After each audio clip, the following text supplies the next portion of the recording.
great lesson. My name is Laura Hattendorf, and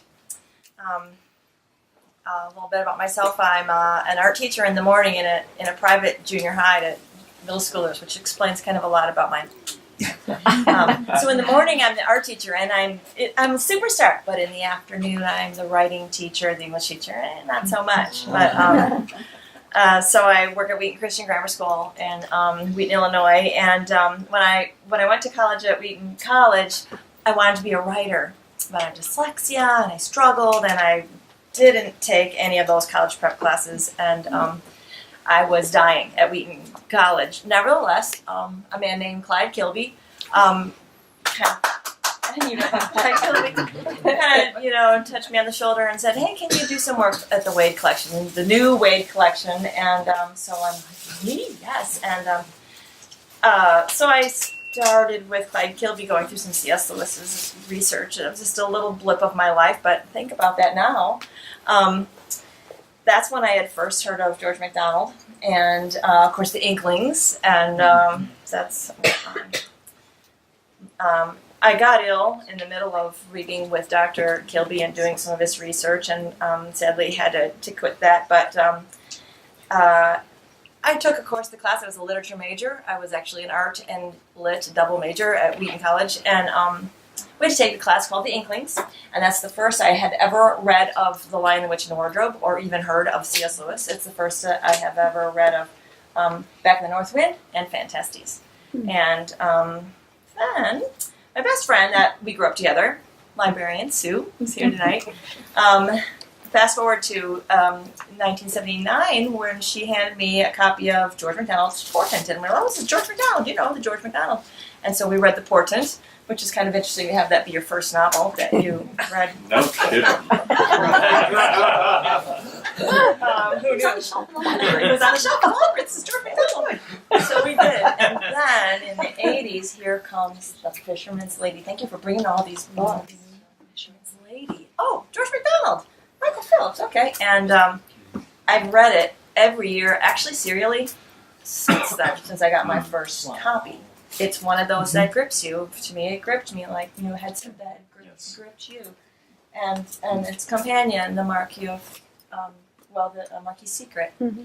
And so, fast forward, I decided, well, I'm going to have to stay teaching for a while. I better get my master's. And there was no online creative writing master of the day. And I'm like, I got to do it online. I'm busy, working, and I want to be a writer, so I want a writing master's. Well, the only one I could find was creative media writing. So I got that. So I did my master's, and my paid raise that came with it. And I kind of fell in love with the screenplay idea, love movies. And so fast forward to, if you're writing a screenplay, you've got the opening image, right? So here's my opening image. I'm thinking about, I'm going to write a screenplay. My next one, what will I do? And Sue and I were planning a trip to, our second trip to UK, and we had decided Stonehenge, Cornwall, where they were shooting Doc Martin, Loch Ness, and Cullen.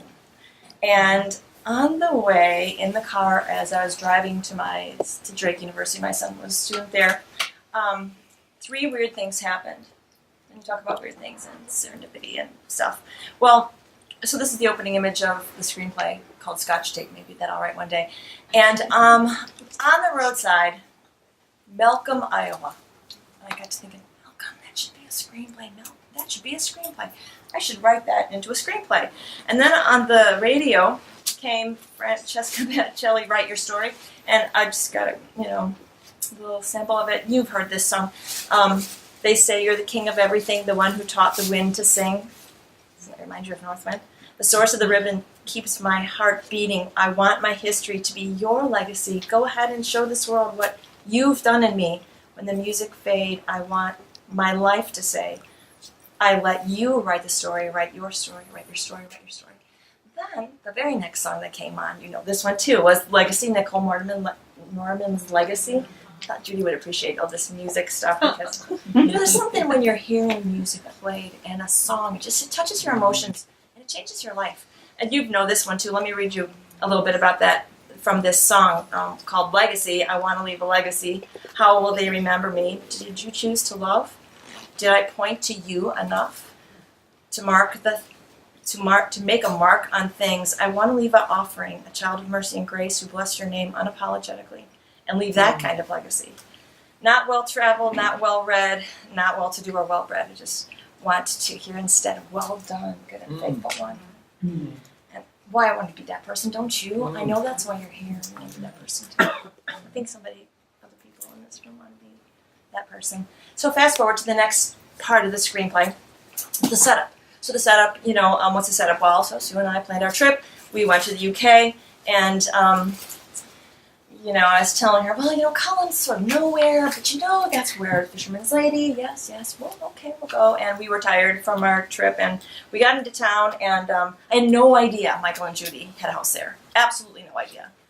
And we got this brochure from the little corner, visitor center that is right there from the bus station, and here the old house, the one that's in this book, they call it a Lossy House, but it's actually Cullen House. It was open. The grounds were open for only 1.5 hours. I'm like, Sue, come on, we gotta schlep our bed, let's go. And you can say if you want, but I really have to go. She goes, I'm gonna go with you. So we went together, and we went and we were to tour the grounds.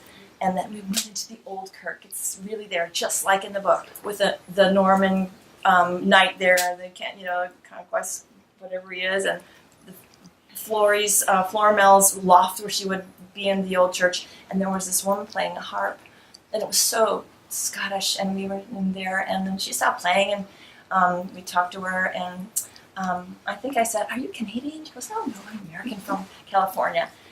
And Sue looked at me and I looked at her, and what are you doing here? Oh, my husband's a writer. And here, it's Judy Phillips. I have been buying for 30 years, all the Century. Whenever I had, a little bit of money, I saved up and got another Sunrise collection book to build my collection. And she, of course, it's Judy. She says, "Oh, come for tea." And so we came for tea, and we met Robin there too that day. That's weird. That's just weird. Don't even know someone lives there, and what are the chances of you run into? And we only had, she was only there for 5 more minutes. I don't know. It's just weird. Anyway, so fast forward again. Catalyst. I think I was on the mountain, and I don't know. I got an email from Michael and said, "Hey, you know some people in Wheaton," and I do. And hey, maybe you just show around the commands. And so I said, "Sure." So anyway, Michael had a little kind of a saying, "Knock on every door." I'm like, "I'll knock on every door with you." So I knocked on some doors, and nothing much came of it. But then I think that his knock on every door kind of mantra turned into open every door, because then he got this surprising email that he just mentioned from the Amazon deal, and they wanted all of them, and this redacting all of the George MacDonald's again idea that everybody had started with, so how it started for me is Michael and Judy asked, "Hey, will you do a little help?" And I'm like, "Yes." And so what we did, the way he had it set up, is that he would take the electronic version of the original, and then maybe the Fisherman's Lady, and put them side by side. And so I helped just line them up. So, where did in the novel does it say this, and line up where it said that in the originals. And you might mention that you helped us do that in Scotland. I could mention that. So yeah, I was in Scotland, and we it was really great to be able to have that concentrated. I'm a teacher, so I had the summer off, so I was there for a week or so, week and a half, and so we did that together in Scotland. It was really great to have that time and to line these up, and in the kitchen or the doorway, there was like a check mark of that one's now all lined up, and that one's, once they were lined up, then Michael's work began, and he could start the real editing. He was putting back the 20-30% of the stuff that he had wanted to keep in there, and the other gems, and enlarging it, and some of the Doric too, and it was just, that was my role. It was kind of a little role, but it was just something I was happy to do. And then when he was done, then we all did our editing and read them through and found things. And I want to read this excerpt from The Writer's Life, so I hope you can make sure you pick up your copy up. It's fabulous. It's like you said, it's like nothing ever done before. You have to read A Writer's Life. But this this part I'm going to read to you is from page 213. And it says, it's Michael talking, but I feel that this is like what I feel about it. It says this, can't believe it, I said to myself time and time again. So that's what you've been trying to get through to me? This is astonishing. Do you mean to say God is really that loving, that wonderful, that involved in the details of my life and the myriad forces of nature, all about me? It's too huge. It's more than I can comprehend. I think God has his hand on us, all of us. It's more than you can comprehend. So fast forward to here we are today, full circle, and enjoying the fruits of all the work. And so final image. So in it, in the movie, what's the final image? It should of course mirror the opening image, full circle ending, and the final image is here. Judy with her harp, Sue with her books, Michael with his calling, and here we are today. So I don't know, my screenwriting dream. Maybe I'll write this movie called Scotch Tape about two girls that go to Scotland, and so that's what I'm saying.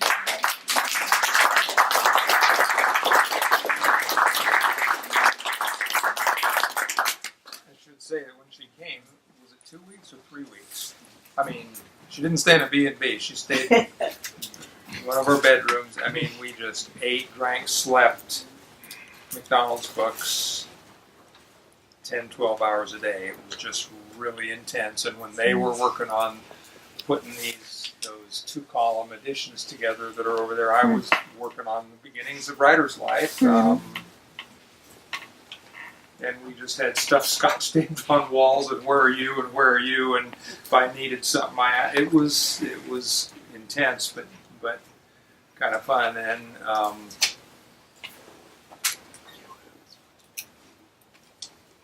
meant to say in my opening thing, this is a kind of a parenthesis, period, outside or inside the parenthesis. How many of you commented on that? Oh, yeah.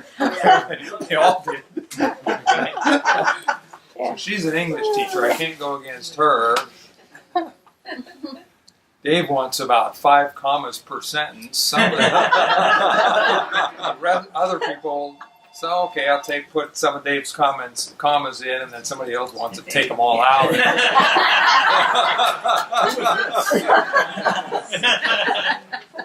Editing is really an inexact science. Yeah. That note I just read 2 days ago from the goof I did in Donald Rand that I just found, that little aside about when you have 2 words and then a verb, do you make it a plural verb or a singular verb? Because the 2 words kind of would make it plural, but they kind of go together. It's just really interesting. Yeah. And getting notes from all the people and all of the little sidebar comments, and Dan would make a comment. So, I'm sorry to make a comment, and then those are the best part. I really enjoyed those. Where was I going with that? This is a parenthesis. I forgot to mention about the Academy Awards, and those are not in the bag, so they out there. So if you want to vote on the MacDonald Phillips Academy Awards, take a sheet that's out there, because all the nominations are there, and you can vote. And our resident screenwriter is going to tally them up in a day or two. She didn't really say, because she can't brag about herself, just like you guys are bragging about me, but is the Malcolm one done? Almost? Well, you mean that screenplay? Yes. I'm kind of changing it to a series. It's a series screenplay, but she has written a complete screenplay for my co-written book, Angel Dreams, which we've sent around, and nobody's interested in that. But it is the Hallmark Christmas movie of all time. And I don't know why Hallmark.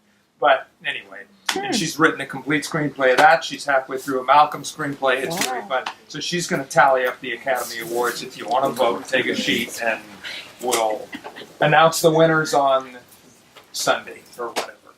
So thank you for your sharing and for your help. So Judy is up next.